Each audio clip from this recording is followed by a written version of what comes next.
At South Bend School Board's first meeting of the year, there were 5 surprise items.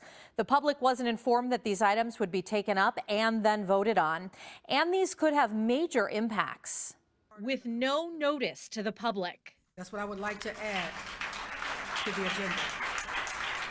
New board president Jeanette McAuliffe added 4 surprise amendments that weren't on the agenda. I want to make an addition to that. Then new board vice president Bill Snydecke also added an unexpected amendment. Those will show up in action items on the agenda today for vote. While some in the audience seemed pleased with the additions, other board members were taken by surprise. So I would be really uncomfortable voting on any of these without knowing any details or additional information. And there were concerns that the public at large had no notice and therefore no chance to make their voice heard on these important topics. That's not fair, in my opinion, to the general public. They should not find out.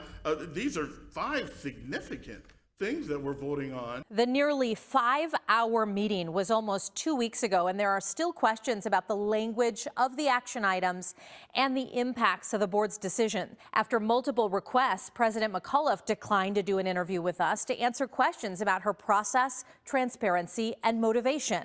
Legally, school board members are allowed to introduce amendments to an agenda, but I spoke with Indiana's public access counselor who said by not informing the public in advance that new, novel, or controversial items would be on the agenda, and then by voting on those items, the South Bend School Board may have violated legislative mandates. Here are the 5 surprise action items and what we know about them.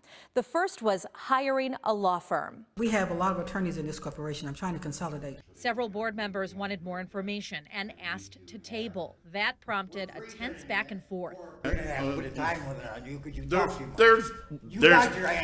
The vote was split 4-3, but it passed. It is still unclear what this means, as the district employs one person, the general counsel, and that person handles multiple firms which represent the district in various matters related to their expertise. The Second Amendment, a freeze on hiring except for certified teachers, counselors, social workers, and support staff. I think it's really important to assess the situation before you put a freeze. That was tabled for now.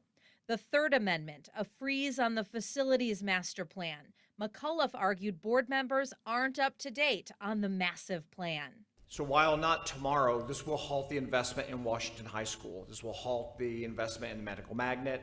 It will halt the $5 million investment that we promised on the west side. Another split vote, but it passed. It's still unclear what this means for major work on the way at schools across the district, including for maintenance. The Fourth Amendment, adding cursive writing to the corporation's curriculum.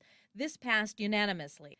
And the Fifth Amendment, the reinstatement of former Edison Elementary School principal Jesus Pedraza.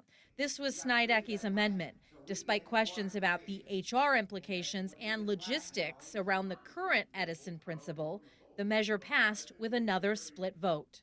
You know, you don't have to work it out with HR. Just get it done. That's all we're telling you. That's what this vote's about.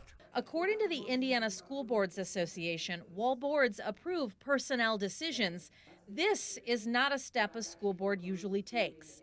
WSBT has since learned Pedraza has been reinstated at Edison, and the previous principal has been transferred to lead another school. Just procedurally, for those of you that are out there, you should be upset. Even if you agree with all of the votes that the board took tonight, you should be upset with the process where you didn't even know what was going to be voted on until you walked up in here. Many of the school board members ran campaigns on transparency and change. That's what's been missing from the board since I've been in South Bend schools. We have not listened to the community. So far, that remains to be seen.